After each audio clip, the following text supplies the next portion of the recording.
Hey everybody, in this video I'm going to walk through my strategy for defeating Elemein in the First Berserker Khazan. For this one I switched things up a little bit and utilized the greatsword as I felt that was the best option for this boss. If you've watched my previous videos, I've pretty much exclusively relied on the dual wield up to this point, so it was nice to find a situation where I felt a different weapon type was kind of the best option here.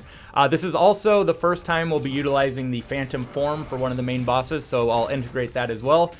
So I'll kind of touch on the build that I use for the greatsword, talk about the phantom form, and then we'll actually get into the fight.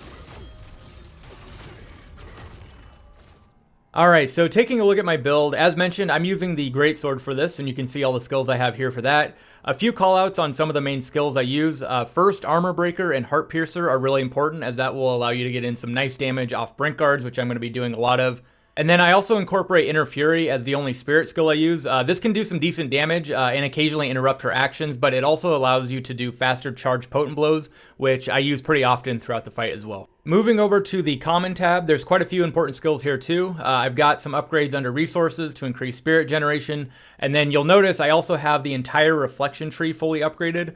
There are some really good opportunities to use this in the fight to parry her attacks to not only interrupt some of her moves, but also drain her stamina and get in some additional damage. And then finally, the newest ability, which is the phantom form. I do have a couple points here to unlock that chain special attack, which I do while utilizing that form as well. To try and increase the amount of times I'm able to use the phantom form throughout the fight, I've got the absorb skill unlocked, which will increase the gauge of the ability when doing brutal attacks.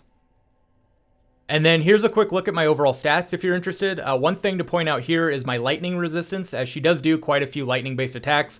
I get that from some of my gear, so we can take a look at that as well. Starting with my weapon, I'm using the Chaos-Ridden Greatsword that you get after defeating Maluca, and then for my armor, I'm pretty much wearing the full Deep Shadow set excluding the boots, which is enough to keep me at a B agility skill. And then finally, looking at the necklace and ring, that is where I'm getting that boosted lightning resistance. Okay, so now getting into it, just a few quick things right off the bat. As mentioned, the reflection skill on this fight in particular really comes in handy, and she's got a few openings that are pretty easy to parry, so try and take advantage of that as much as you can, and get one of those off right at the beginning, as you see I do here. It does a ton of stamina damage, and then I follow that up with a few charged potent blows, as well as that Inner Fury skill. I don't get it on this attempt, however, sometimes that can be enough to fully exhaust her stamina, and then you can immediately follow that up with a brutal attack as well. After that sort of general opening though, I immediately go into phantom form, so if you can, do a few attempts just to get that fully charged before entering the fight. That's going to allow you to get two uses from it, one at the beginning here and then one at the end to complete the fight. And here I just kind of use that chain attack and try and get out as much damage as I can before the gauge runs out. So all of that was good for about 20% of her health, then I dodge this lightning attack, and then she goes into this shield charge move, which is another really easy opportunity to parry. So whenever you see that, just immediately get right in front of her, hold down the guard button, and then just parry right when you make contact with her shield. After that, I get my Inner Fury reactivated again and do some charged potent blows, which as you can see, do a pretty decent amount of damage even though she's blocking. And then here we get a first look at her burst attack, which if you want to time this correctly, try and get that counter right when she hits the ground, and then you should get a successful counter attack off of that.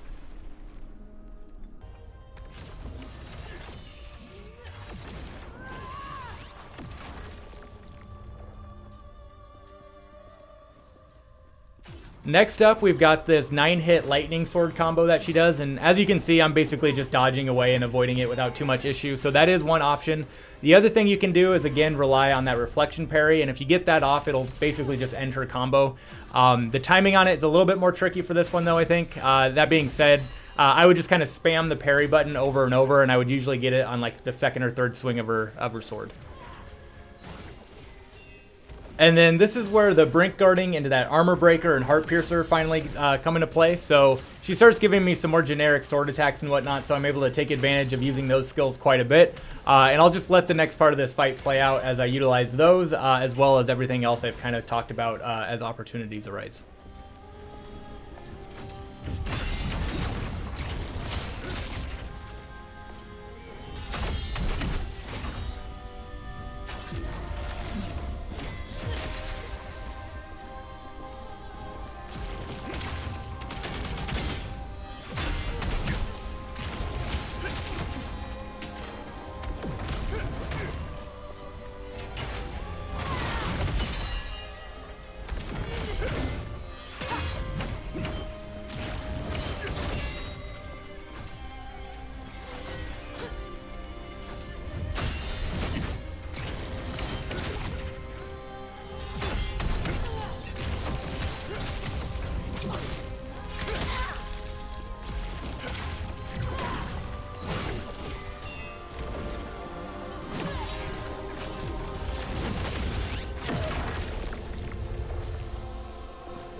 Alright, so as you can see, just kind of took my time and grinded out the rest of the fight using all the stuff that we just talked about, and by that point I had my phantom form all charged up and ready to go again, so I activate that to take out the rest of her health and complete the fight.